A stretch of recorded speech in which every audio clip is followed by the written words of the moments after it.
Il ministro per l'ambiente Clini a Trieste raccoglie i nuovi pareri negativi degli enti locali sul rigassificatore.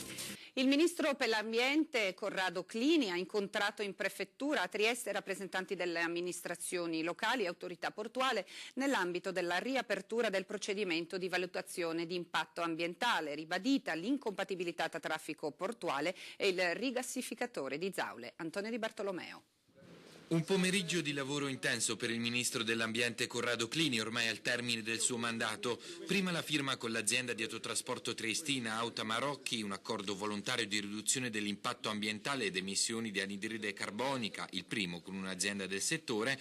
Poi un affollato incontro sulla questione rigassificatore, presenti regione, enti locali e autorità portuale. Al ministro Clini sono state illustrate le considerazioni riguardo alla riapertura della procedura di valutazione di impatto ambientale, valutazione che è stata rimessa in discussione in ragione delle mutate condizioni innanzitutto dello scalo.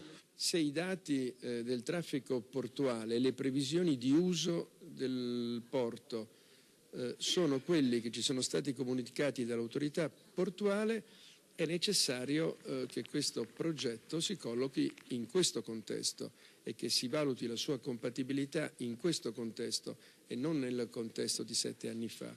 Ecco che diventa per questo sempre più probabile l'ipotesi di una piattaforma in mare nel Golfo di Trieste oppure in qualche altro luogo dell'Alto Adriatico. Una valutazione che non spetta al Ministero. Non sono mica io che scelgo i siti, e questo devono farlo le imprese e le imprese devono sapere qual è la migliore sostenibilità e compatibilità dei siti.